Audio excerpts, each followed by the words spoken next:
Welcome to part one of the Hertfordshire Zoo trip. The stats that I'm going to show on screen are totals for the run and not the stats shown on the Komoot Link.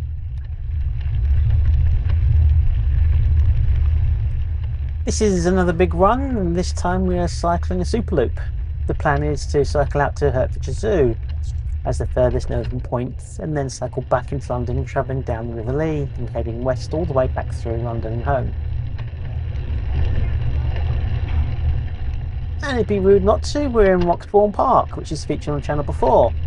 The name Roxbourne is deeply tied to the original natural landscape. Rox is derived from the rook, black bird from the crow family that nested in the area in large numbers. Bourne, an old English word meaning a small stream or brook, directly referencing the Yedding Brook that still runs along the park's eastern boundaries. Pre-1930s, it was rural fields. Historic maps from 1903 show that the area was strictly agricultural land, filled with open pastures, hedgerows and wetlands. During the metro boom, the expansion of the Metropolitan line through Rayners Lane into the 1930s sparked a massive housing boom. Housing developers, notably a builder named Mr. Nash, began rapidly constructing suburban neighbourhoods across the area starting in 1936. And in 1936, the Roxbourne Park was officially established.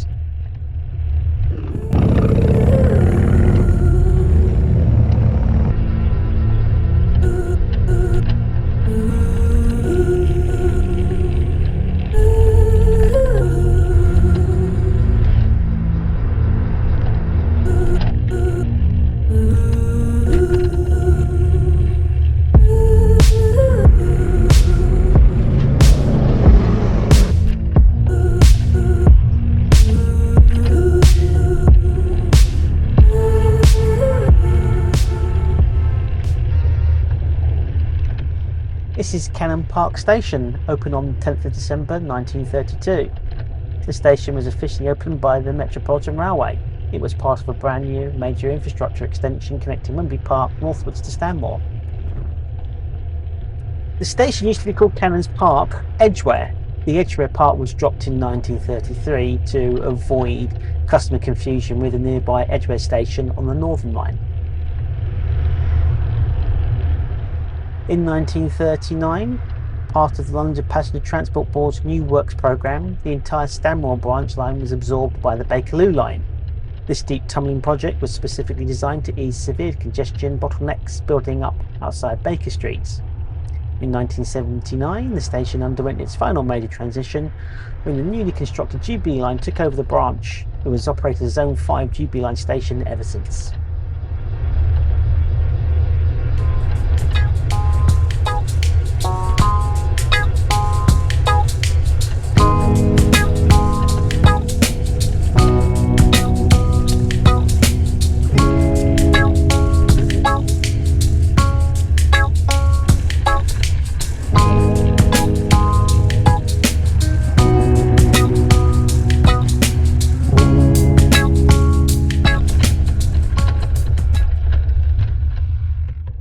Featured on Channel 4, this is Stonyfields Park.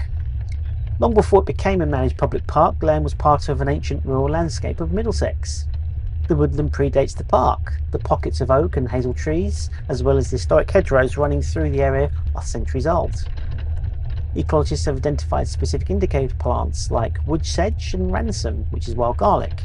These slow-spreading plants prove that portions of the woodland have remained continuously forested for hundreds of years. The park sits in a unique narrow corridor that was directly impacted by the 20th century transport boom.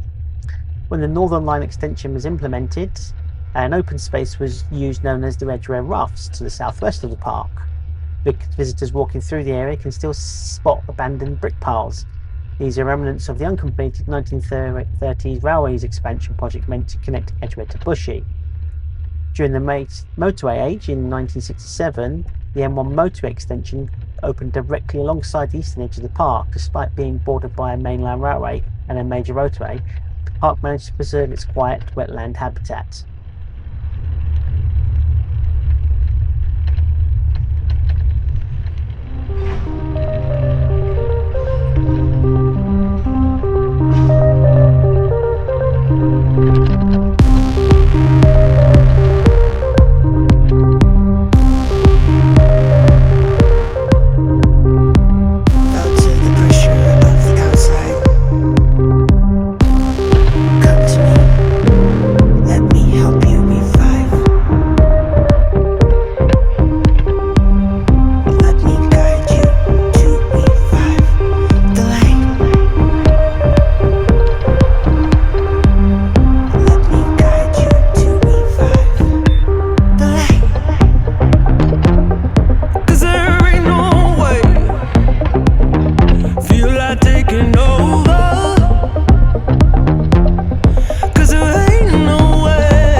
farm is part of Tyler's Causeway.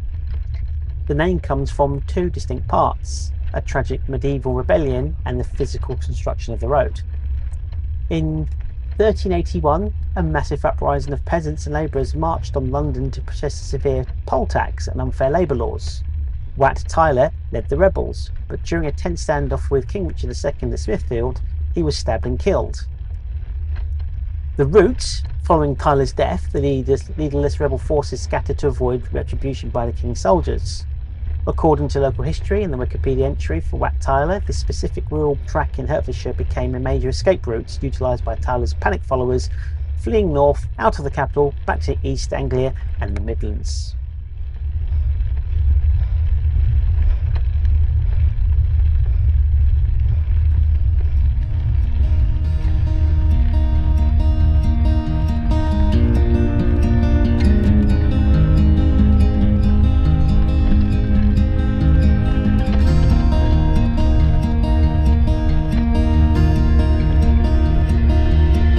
Don't know if I can find my way out. Some funny names. While I'm on Tyler's Causeway, I came across a few weird names. I'll link in the description to an article I found online for these names that are splattered all around the area. But to give you a taste, I missed going up Cum Hill.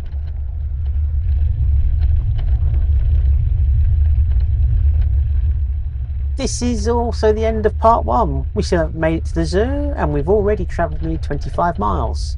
Part 2 will be the zoo, and a long trip down the River Lee, and then cross London route home. I'll see you in the next one.